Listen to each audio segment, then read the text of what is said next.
today. That was super weird on Saturday.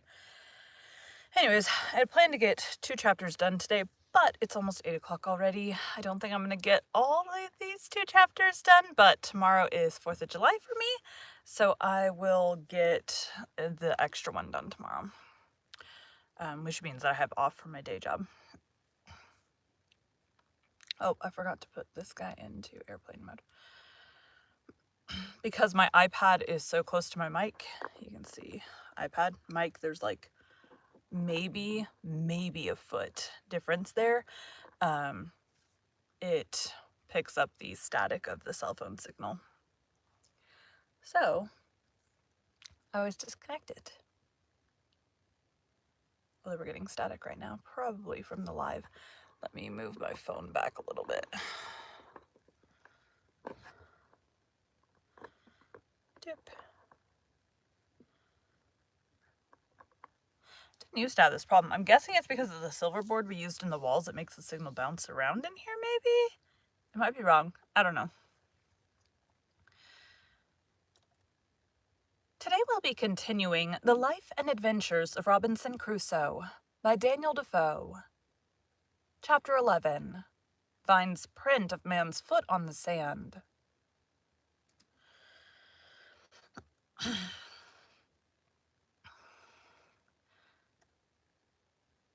It would have made a stoic smile to have seen me and my little family sit down to dinner. There was my majesty, the prince and lord of the whole island. I had the lives of all my subjects at my absolute command.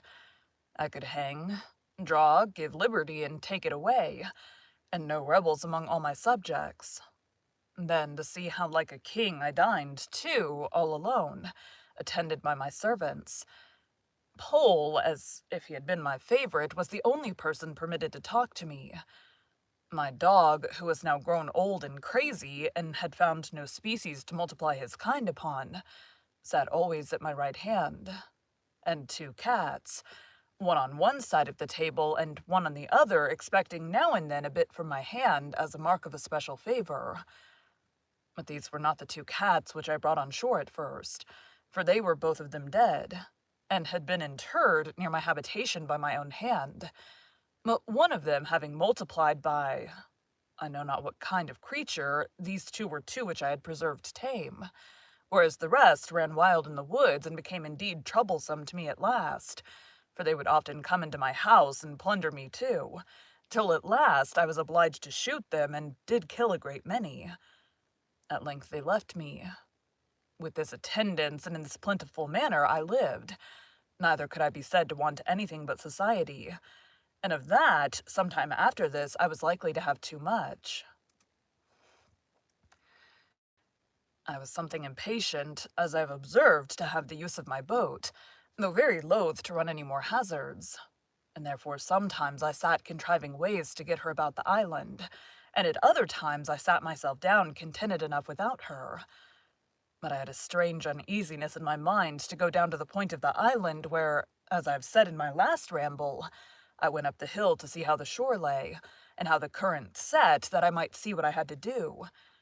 This inclination increased upon me every day, and at length I resolved to travel thither by land, following the edge of the shore.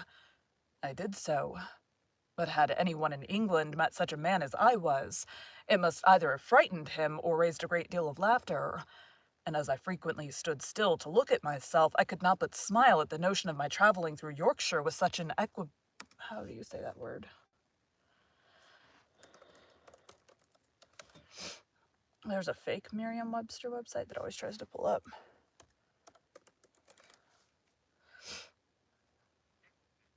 Equipage. Merriam-Webster is like the golden standard for pronunciation of audiobook words. Oxford would be the standard for British words. And then typically Forvo is what I see for any other language. There are a couple other websites, but they're not like Forvo. You can listen to a bunch of different pronunciations, and I kind of go with the most common one that I hear. There's another website that's the same, but it's not like Forvo's the more like reliable.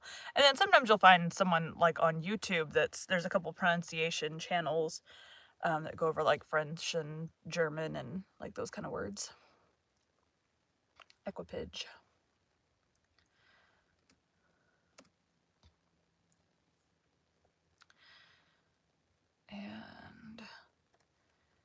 And as I frequently stood still to look at myself, I could not but smile at the notion of my traveling through Yorkshire with such an equipage and in such a dress. Be pleased to take a sketch of my figure as follows. I had a great high shapeless cap made of goatskin, with a flap hanging down behind, as well to keep the sun from me as to shoot the rain off from running into my neck, nothing being so hurtful in these climates as the rain upon the flesh under the clothes. Headphones weird. I had a short jacket of goatskin, the skirts coming down to about the middle of the thighs, and a pair of open-kneed breeches of the same. The breeches were made of the skin of an old he-goat, whose hair hung down such a length on either side that, like pantaloons, it reached to the middle of my legs. Stockings and shoes I had none, but it made me a pair of somethings. I scarce knew what to call them, like buttskins, to flap over my legs and lace on either side like spatterdashes, but of a most barbarous shape, as indeed were all the rest of my clothes. I had on a broad belt of goatskin dried, which I drew together with two thongs of the same instead of buckles, and in a kind of a frog on either side of this instead of a sword and dagger, hung a little saw and a hatchet, one on one side and one on the other. I had another belt not so broad and fastened in the same manner which hung over my shoulder, and at the end of it under my left arm hung two pouches, both made of goatskin too, in one of which hung my powder, and the other my shot. At my back I carried my basket, and on my shoulder my gun, and over my head a great clumsy, ugly goatskin umbrella, but which, after all, was the most necessary thing I had about me next to my gun. As for my face, the color of it was really not so mulatto-like as one might expect from a man not at all careful of it. Mulatto.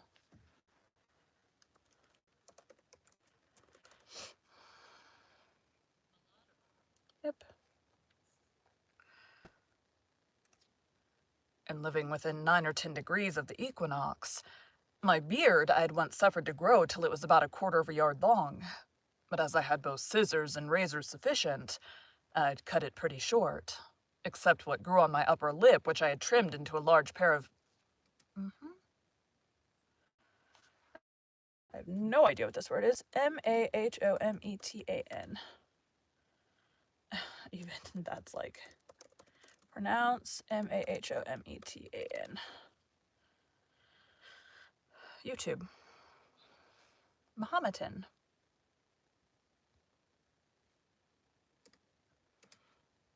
Mahometan. Except what grew on my upper lip, which I had trimmed into a large pair of Mohammedan whiskers, such as I had seen worn by some Turks at Saley, for the Moors did not wear such, though the Turks did. Of these mustachios or whiskers, I will not say they were long enough to hang my hat upon them, but they were of a length and shape monstrous enough, and such as in England would have passed for frightful. But all this is the by and by, for as to my figure, I had so few to observe me that it was no manner of consequence, so I say no more of that.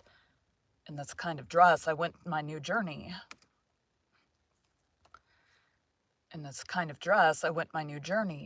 and was out 5 or 6 days. I traveled first along the seashore, directly to the place where I first brought my boat to an anchor to get upon the rocks, and having no boat now to take care of, I went over the land a nearer way to the same height that I was upon before. When looking forward to the points of the rocks which lay out, and which I was obliged to double with my boat, as is said above, I was surprised to see the sea all smooth and quiet, no rippling, no motion, no current, any more than in other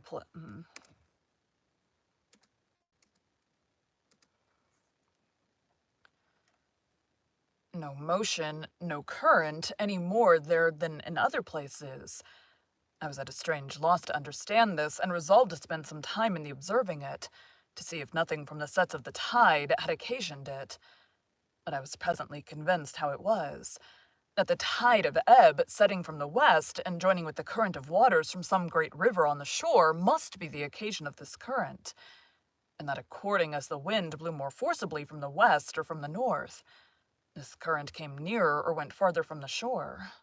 For waiting thereabouts till evening, I went up to the rock again, and then the tide of ebb being made, I plainly saw the current again as before, only that it ran farther off, being near half a league from the shore, whereas in my case it set close upon the shore, and hurried me and my canoe along with it, which at another time it would not have done. This observation convinced me that I had nothing to do but to observe the ebbing and the flowing of the tide, and I might very easily bring my boat about the island again. But when I began to think of putting it in practice, I had such terror upon my spirits at the remembrance of the danger I had been in, that I could not think of it again with any patience. But on the contrary, I took up another resolution, which was more safe, though more laborious, and this was that I would build, or rather make me another perigua, peri, something, periagua,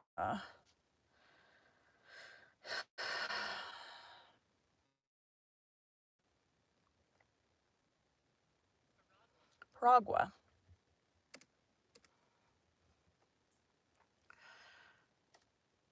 No more laborious, and this was that I would build, or rather make me another dang it, peragua.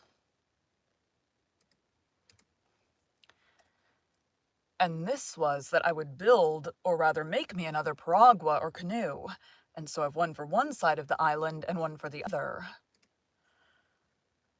Excuse me. You are to nope. You are to understand that now I had, as I may call it, two plantations in the island. One, my little fortification or tent with the wall about it, under the rock, with the cave behind me, which by this time I had enlarged into several apartments or caves, one within another. One of these, which was the driest and largest and had a door out beyond my wall or fortification, that is to say, beyond where my wall joined to the rock, was all filled up with the large earthen pots of which I have given an account, and with 14 or 15 great baskets, which would hold 5 or 6 bushels each, where I laid up my stores of provisions, especially my corn, some in the ear, cut off short from the straw, and the other rubbed out with my hand. As for my wall, made as before with long stakes or piles, those piles grew all like trees, and were by this time grown so big and spread so very much, that there was not the least appearance, to anyone's view, of any habitation behind them. Near this dwelling of mine, but a little further within the land and upon lower ground, lay my 2 pieces of corn land, which I kept duly cultivated and sowed, and which duly yielded me their harvest in its season. And whenever I had occasion for more corn, I had more land adjoining as fit as that.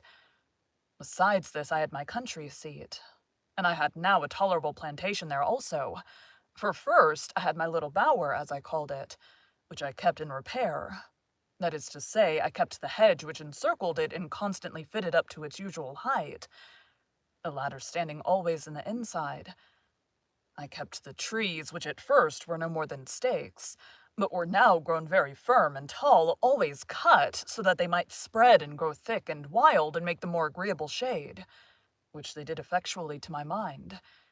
In the middle of this I had my tent always standing, being a piece of a sail spread over poles, set up for that purpose, and which never wanted any repair or renewing.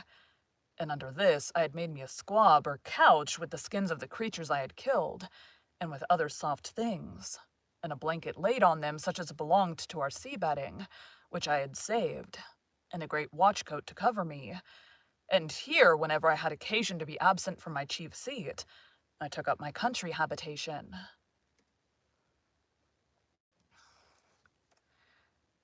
Adjoining to this, I had my enclosures for my cattle, and enclosed this ground. I was so anxious to see it kept entire, lest the goats should break through, that I never left off till with infinite labor I had stuck the outside of the hedge so full of small stakes, and so near to one another that it was rather a pale than a hedge, and there was scarce room to put a hand through between them, which afterwards, when those stakes grew, as they all did in the next rainy season, made the enclosure strong like a wall. Indeed, stronger than any wall. This will testify for me that I was not idle, and that I spared no pains to bring to pass whatever appeared necessary for my comfortable support, for I considered the keeping up a breed of tame creatures thus at my hand would be a living magazine of flesh, milk, butter, and cheese for me as long as I lived in the place, if it were to be 40 years, and that keeping them in my reach depended entirely upon my perfecting my enclosures to such a degree that I might be sure of keeping them together, which by this method indeed I so effectually secured, that when these little stakes began to grow, I had planted them so very thick that I was forced to pull some of them up again. In this place also I had my grapes growing, which I principally depended on for my winter store of raisins, and which I never failed to preserve very carefully as the best and most agreeable dainty of my whole diet. And indeed, they were not only agreeable, but medicinal, wholesome, nourishing, and refreshing to the last degree. As this was also about halfway between my other habitation and the place where I laid up my boat, I generally stayed and lay here on my way thither, for I used frequently to visit my boat, and I kept all things about or belonging to her in very good order. Sometimes I went out in her to divert myself, but no more hazardous voyages would I go, scarcely ever above a stone's cast or two from the shore.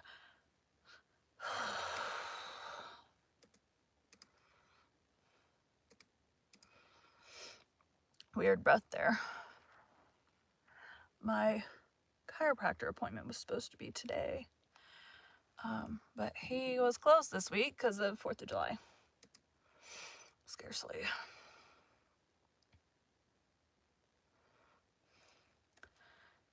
Scarcely ever above a stone's cast or two from the shore.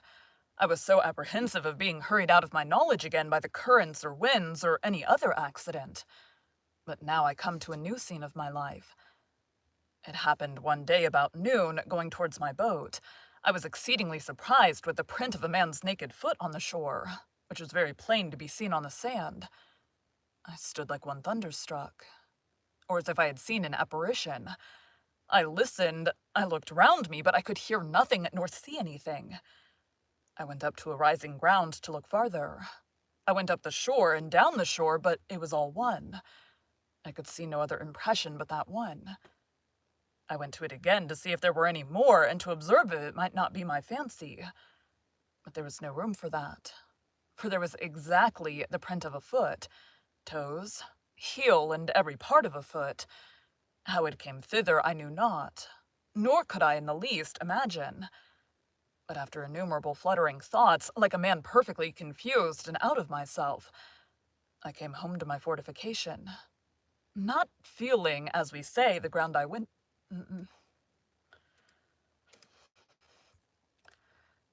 Not feeling, as we say, the ground I went on, but terrified to the last degree, looking behind me at every 2 or 3 steps, mistaking every bush and tree, and fancying every stump at a distance to be a man. Nor is it possible to describe how many various shapes my affrighted imagination represented things to me in, how many wild ideas were found every moment in my fancy, and what strange, unaccountable whimsies came into my thoughts by the way. When I came to my castle, for so I think I called it ever after this, I fled into it like one pursued. Whether I went over by the ladder as first contrived, or went in at the hole in the rock which I had called a door, I cannot remember. No, nor could I remember the next morning, for never frightened hare fled to cover or fox to earth with more terror of mind than I to this retreat. I slept none that night. The farther I was from the occasion of my fright, the greater my apprehensions were, which is something contrary to the nature of such things, and especially to the usual practice of all creatures in fear. But I was so embarrassed with my own frightful ideas of the thing, that I formed nothing but dismal imaginations to myself, even though I was now a great way off. Sometimes I fancied it must be the devil, and reason joined in with me in this supposition. For how should any other thing in human shape come into the place? Where was the vessel that brought them? What marks were there of any other footstep? And how was it possible a man should come there? But then to think that Satan should take human shape upon him in such a place where there could be no manner of occasion for it, but to leave the print of his foot behind him, and that even for no purpose too, for he could not be sure I should see it. This was an amusement. Nope. This was an amusement the other way. I considered that the devil might have found out abundance of other ways to have terrified me than this of the single print of a foot. That as I lived quite on the other side of the island, he would never have been so simple as to leave a mark in a place where it was 10,000 to 1 whether I should ever see it or not. And in the sand, too, which the first surge of the sea upon a high wind would have defaced entirely. All this seemed inconsistent with the thing itself, and with all the notions we usually entertain of the subtlety of the devil. Abundance of such things as these assisted to argue me out of all apprehensions of its being the devil, and I presently concluded then that it must be some more dangerous creature, that it must be some of the savages of the mainland opposite I need the air conditioner for a minute. Very hot. Oh my god, that feels so good.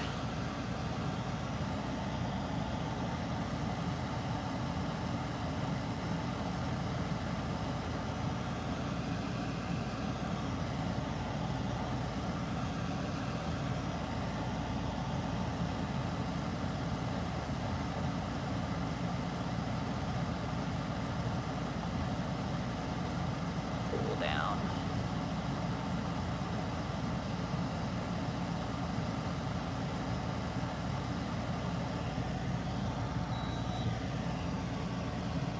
What happened was, my husband made a delicious dinner last night. But after eating delicious dinner, and more than I should have eaten, my body always runs really hot. So,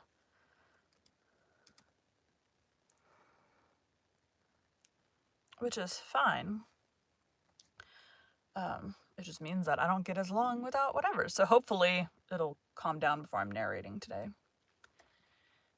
That it must be some of the savages of the mainland opposite who had wandered out to sea in their canoes, and either driven by the currents or by contrary winds had made the island, and had been on shore but were gone away again to sea, being as loath, perhaps, to have stayed in this desolate island as I would have been to have had them. While these reflections were rolling in my mind, I was very thankful in my thoughts that I was so happy as not to be thereabouts at that time, or that they did not see my boat, by which they would have concluded that some inhabitants had been in the place, and perhaps have searched further for me. Then terrible thoughts racked my imagination about their having found out my boat, and that there were people here, and that if so, I should certainly have them come again in greater numbers and devour me. That if it should happen that they should not find me, yet they would find my enclosure, destroy all my corn, and carry away all my flock of tame goats, and I should perish at last for mere want. Thus my fear banished all my religious hope, all that former confidence in God which was founded upon such wonderful experience as I had had of his goodness. As if he, that had fed me by miracle hitherto, could not preserve by his power the provision which he had made for me by his goodness. I reproached myself with my laziness. I would not sow any more corn one year than would just serve me till the next season, as if no accident could intervene to prevent my enjoying the crop that was once upon the ground. And this, I thought, so just a reproof that I got... And this, I thought, so just a reproof that I resolved for the future to have 2 or 3 years' corn beforehand, so that whatever might come, I might not perish for want of bread. How strange a checker-work of Providence is the life of man, and by what secret different springs are the affections hurried about, as different circumstances present. Today we love what tomorrow we hate. Today we seek what tomorrow we shun. Today we desire what tomorrow we fear, nay, even tremble at the apprehensions of. This was exemplified in me, at this time, in the most lively manner imaginable. For I, whose only affliction was that I seemed banished from human society, that I was alone, circumscribed by the boundless ocean, cut off cut off from mankind, and condemned to what I call silent life, that I was as one whom heaven thought not worthy to be numbered among the living, or to who appear among the rest of his creatures, that to have seen one of my own species would have seemed to me raising me from the dead to life, and the greatest blessing that heaven itself, next to the supreme blessing of salvation, could bestow. I say that I should now tremble at the very apprehensions of seeing a man, and was ready to sink into the ground at but the shadow or silent appearance of a man having set his foot in the island. Such is the uneven state of human life, and it afforded me a great many curious speculations afterwards when I had little recovered my first surprise. I considered that this was the station of life the infinitely wise and good providence of God had determined for me, that as I could not foresee what the ends of divine wisdom might be in all this, so I was not to dispute his sovereignty, who, as I was his creature, had an undoubted right, by creation, to govern and dispose of me absolutely as he saw fit.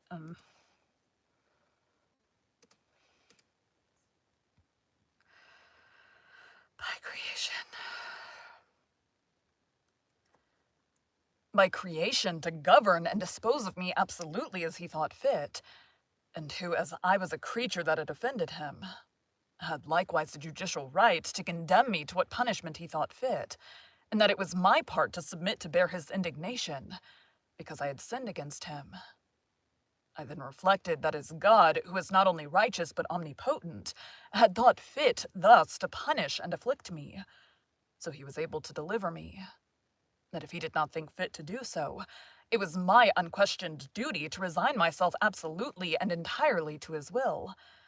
And on the other hand, it was my duty also to hope in him, pray to him, and quietly to attend to the dictates and directions of his daily providence. These thoughts took me up many hours, days, nay, I may say weeks and months, and one particular event of my cogitations on this occasion I cannot omit. One morning early, lying in my bed and filled with my thoughts about my danger from the appearances of savages, I found it discomposed me very much, upon which these words of the Scripture came into my thoughts: "Call upon me in the day of trouble, and I will deliver thee, and thou shalt glorify me." Upon this, rising cheerfully out of my bed, my heart was not only comforted, but I was guided and encouraged to pray earnestly to God for deliverance. When I had done praying, I took up my Bible and opened it to read. The first words that presented to me were, "Wait on the Lord and be of good cheer, and he shall strengthen thy heart." Wait, I say, on the Lord. It is impossible to express the comfort this gave me. In answer, I thankfully laid down the book and was no more sad, at least on that occasion.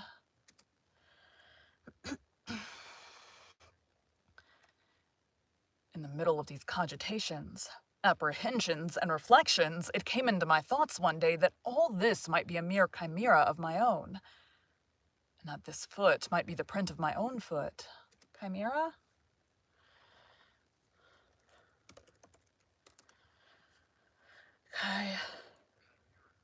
Yep, I've had that word in a book before.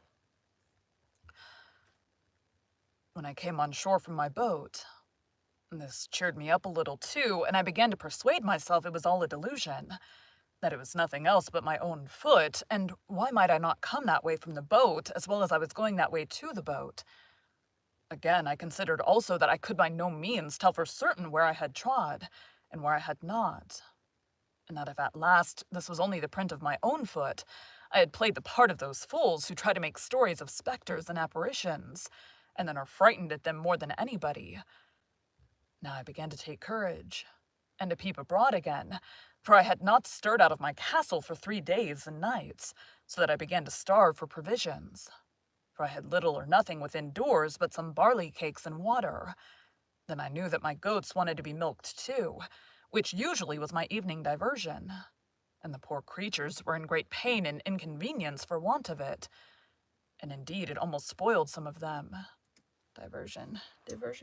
It's diversion. Both.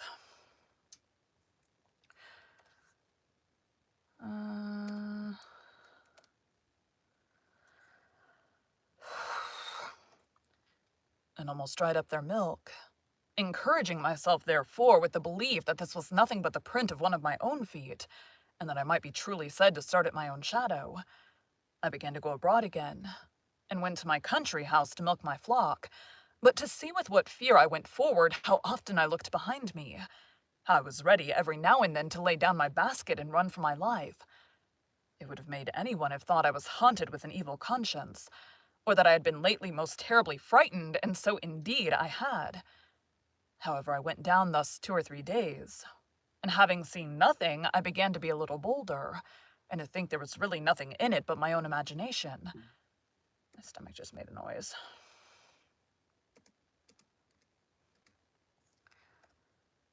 And to think there was really nothing in it but my own imagination.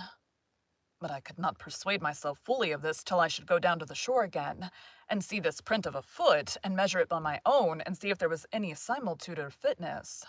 Similitude. Similitude.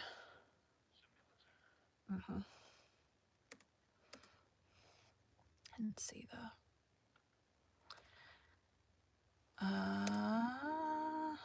Shore again. It's not where I thought. And see this print of a foot, and measure it by my own, and see if there was any similitude or fitness, that I might be assured it was my own foot.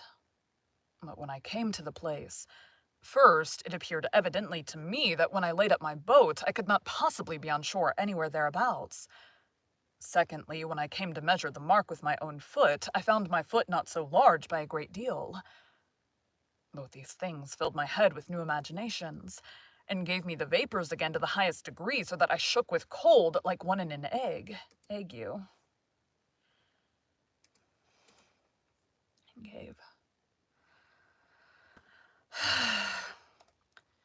And gave me the vapors again to the highest degree, so that I shook with cold like one with an ague. And I went home again, filled with the belief that some man or men had been on shore there, or in short, that the island was inhabited, and I might be surprised before I was aware. And what course to take for my security I knew not. Oh, what ridiculous resolutions men take when possessed with fear! It deprives them of the use of those means which reason offers for their relief. The first thing I proposed to myself was to throw down my enclosures and turn all my tame cattle wild into the woods, lest the enemy should find them, and then frequent the island in prospect of the same or the like booty. Then the simple thing of digging up my 2 cornfields, lest they should find such a grain there and still be prompted to frequent the island. Then to demolish my bower and tent, that they might not see any vestiges of habitation. Vestige?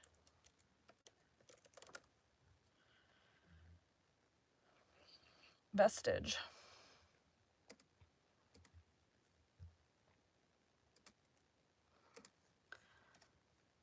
Then to demolish my bower and tent, that they might not see any vestiges of habitation, and be prompted to look farther, in order to find out the persons inhabiting. These were the subject of the first night's cogitations after I was come home again, while the apprehensions which had so overrun my mind were fresh upon me, and my head was full of vapors. Thus, fear of danger is 10,000 times more terrifying than I didn't want to be done. Thus, fear of danger is 10,000 times more terrifying than danger itself, when apparent to the eyes, and we find the burden of anxiety greater by much than the evil which we are anxious about. And what was worse than all this, I had not that relief in this trouble than from the resignation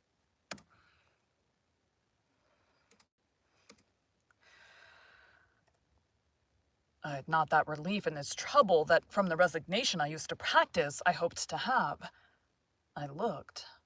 I thought, like Saul, who complained not only that the Philistines were upon him, but that God had forsaken him. For I did not now take due ways to compose my mind, by crying to God in my distress and resting upon his providence, as I had done before, for my defense and deliverance, which if I had done, I had at least been more cheerfully supported under this new surprise, and perhaps carried through it with more resolution. This confusion of my thoughts kept me awake all night, but in the morning I fell asleep, and having by the amusement of my mind, damn it,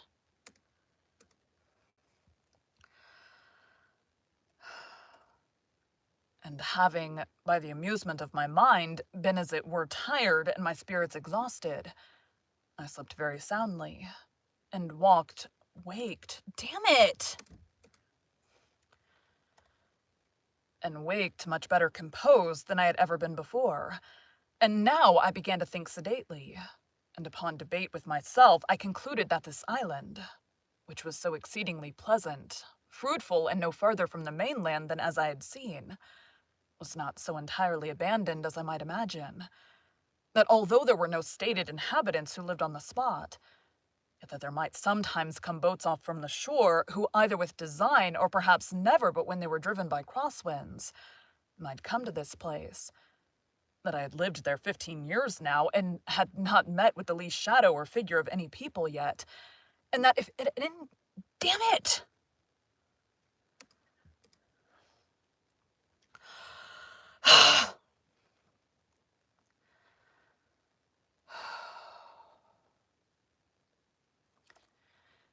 And that if at any time they should be driven here, it was probable that they went away again as soon as ever they could, seeing they had never thought fit... Oh my God.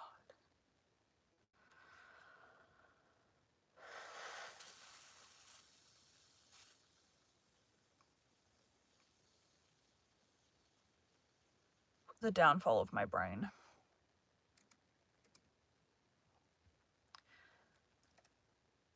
Seeing they had never thought fit to fix here upon any occasion, at the most I could suggest any danger from was from any casual, oh my God! Jeez! I get very frustrated. Very frustrated. Clearly.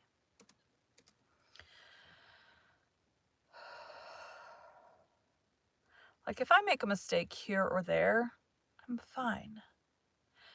Making this many mistakes back to back to back to back is frustrating as hell. That, the most.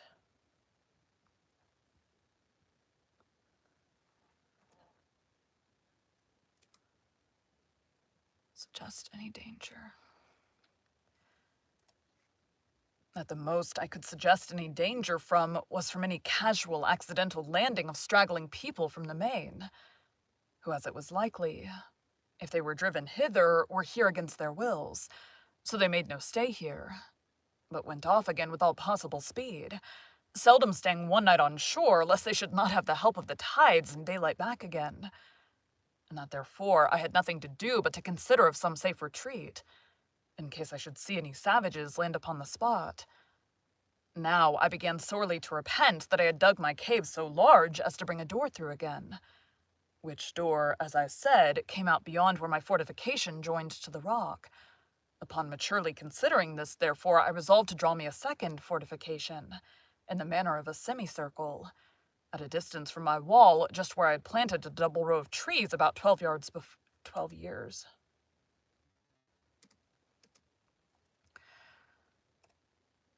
At a distance from my wall, just where I had planted a double row of trees about 12 years before, of which I made mention.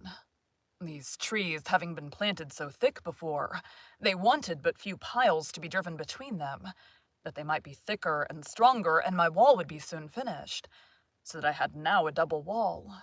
And my outer wall was thickened with pieces of timber, old cables, and everything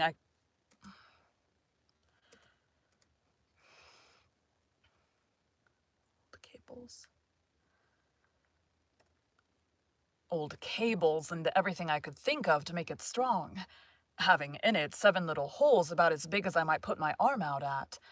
In the inside of this I thickened my wall to about 10 feet thick, with continual bringing earth out of my cave, and laying it at the foot of the wall, and walking upon it, and through the 7 holes I contrived to plant the muskets, of which I took notice that I had got 7 on shore out of the ship. These I planted like my cannon, and fitted them into frames that held them like a carriage, so that I could fire all the 7 guns in 2 minutes' time. This wall I was many a weary month in finishing, and yet never thought myself safe till it was done. When this was done, I stuck all the ground without my wall, for a great length every way, as full with stakes or sticks of the osier-like wood, which I found so apt to grow as they could well stand, insomuch that I believe I might set in near 20,000 of them, leaving a pretty large space between them and my wall, that I might have room to see an enemy, and they might have no shelter from the young trees, if they attempted to approach my outer wall. Okay, we're almost done. I need to turn the air conditioner on.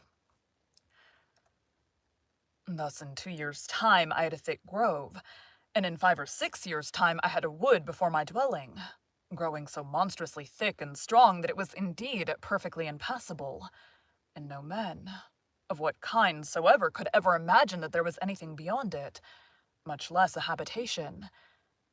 As for the way which I proposed myself to go in and out, for I left no avenue, it was by setting 2 ladders, one to a part of the rock which was low, and then broke in and left room to place another ladder upon that.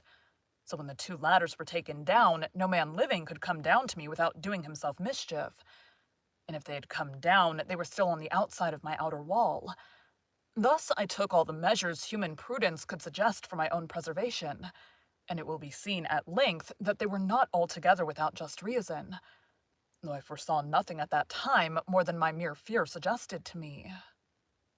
Thank you for joining Bite at a Time Books today, while we read a bite of one of your favorite classics. Again, my name is Bree Carlile, and I hope you come back tomorrow for the next bite of the life and adventures of Robinson Crusoe. That was long as crap. Alright, I saw my podcast videos finally popped out, so I gotta go get posts done, which I did not get to do this morning because they hadn't generated yet. Thanks, guys.